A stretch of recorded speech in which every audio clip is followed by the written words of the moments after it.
Welcome back to Prep Today with John Millea. John Millea is the prep writer extraordinaire at mshsl.org. You can find John's journal there. He is our prep guru at talknorth.com. That is your Minnesota sports and other podcast network, mostly sports, also a really cool business show with Joe Leach. This show in particular reaches people all around the state because of John's reach and John's travels. We will take advantage of his travels and his insights into the Minnesota prep world.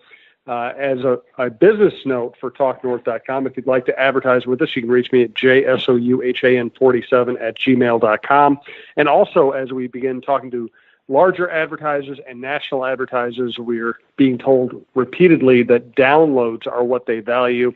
So if you have an opportunity to download the show and then listen to it as opposed to just streaming it, we would greatly appreciate it. Thanks to gourmetparlorpizza.com, just like it sounds, gourmetparlorpizza.com out of Royalton for sponsoring this program. We'll tell you more about their pizza and their fundraising efforts later. John, let's start with state tournaments.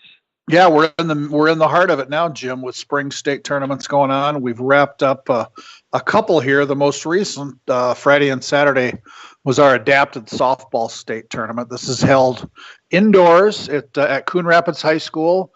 It's kind of like wiffle ball, but much more intense.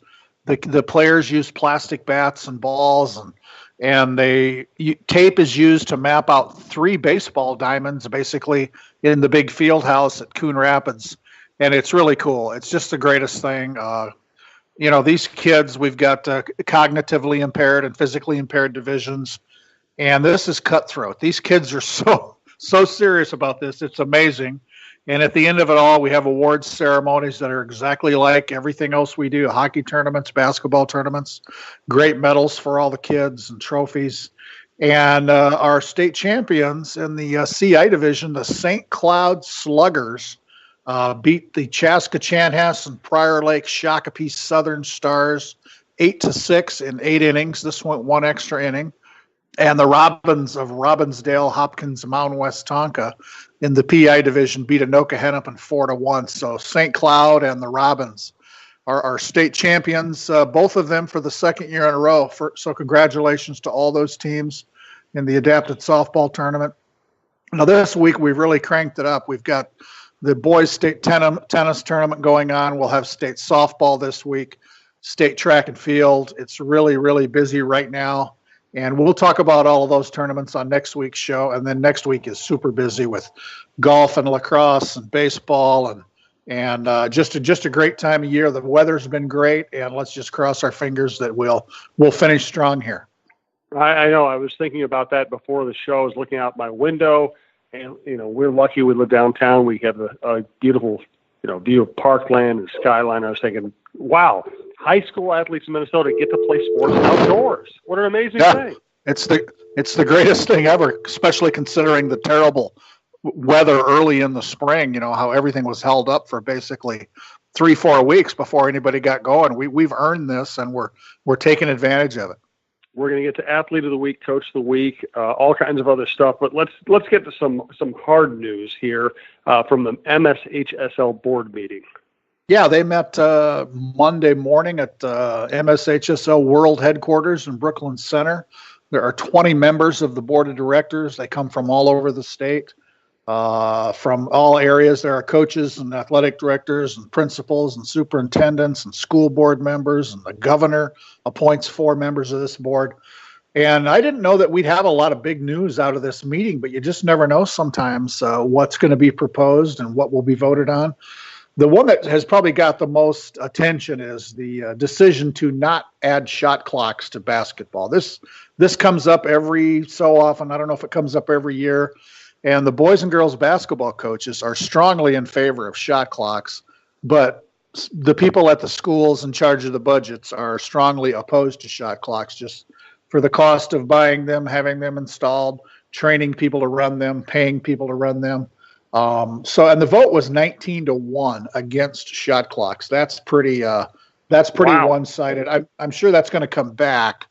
But and it's a constant discussion. Some people are adamant. I don't care one way or the other if we have shot clocks or not.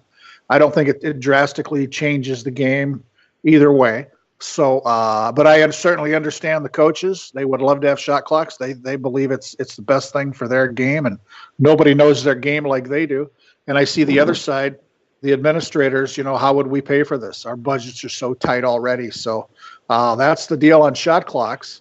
We are going to have the arc in the lane, which the NBA and college have, the block charge arc, a little 4-foot arc under the basket to help the officials on the block charge calls. That was approved. So every high school gym in the state is going to do some more work on their floor. They can either paint down those lines, they can get tape to add those lines, and that'll go into effect right away next year, which I think is a good move. There was a proposal, one more basketball proposal in Class 4A boys and girls for the postseason to seed the top 32 teams for the playoffs. I think there's 64 teams in 4A boys and girls. And this proposal from the coaches was to seed the top 32. The board took no action on that. As it stands, I had to kind of be reminded of this. The board has a moratorium on changing anything with state tournaments, any formats of state tournaments. For the time being, that's just not something they're looking at. So that one was basically tabled.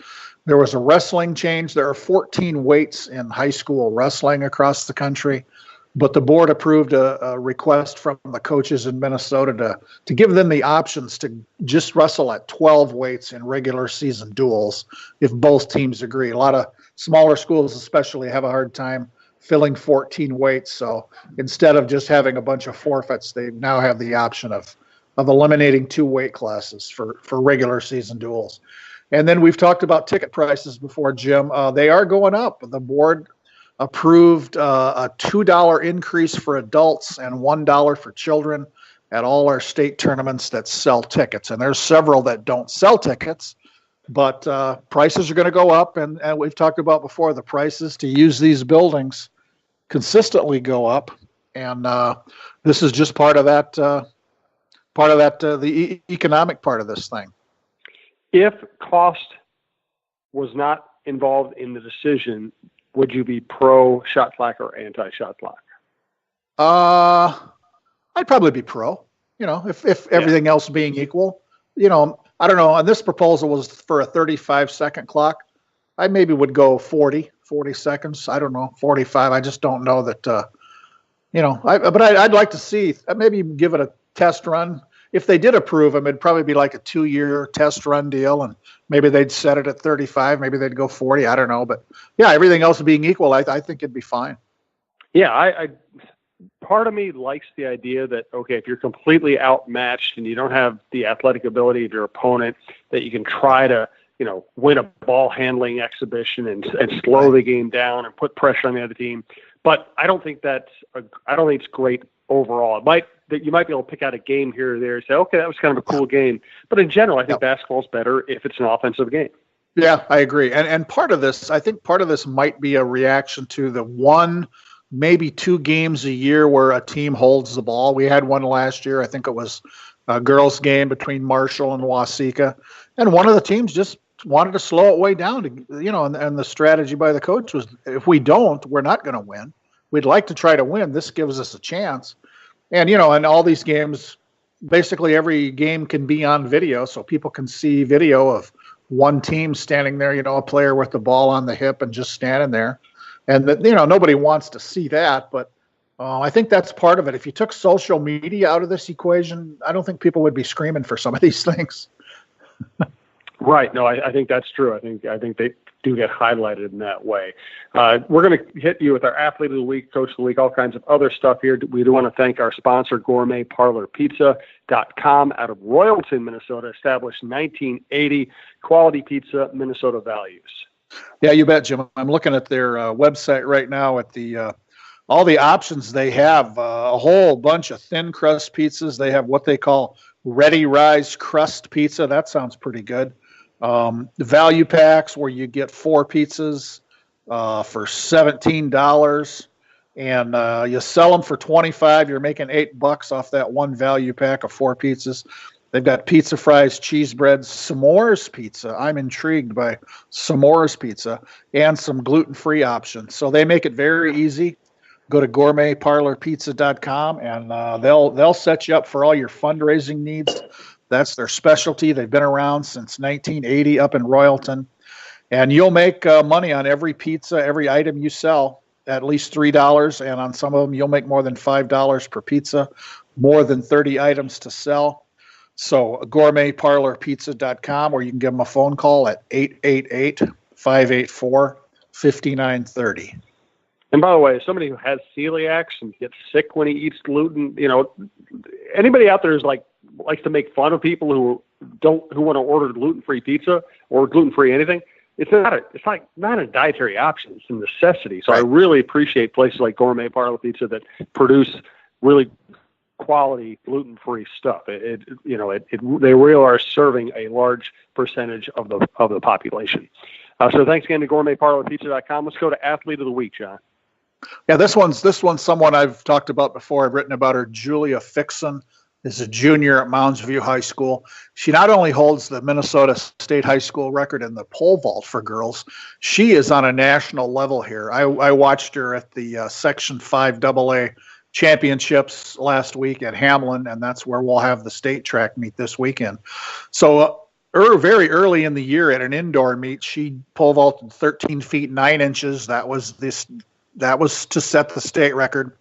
So at the section meet, she cleared 13.6, and they put them, instead of going like 13.9 1/4 to break her own record, they moved it up to 14 feet 1 1/4 inches.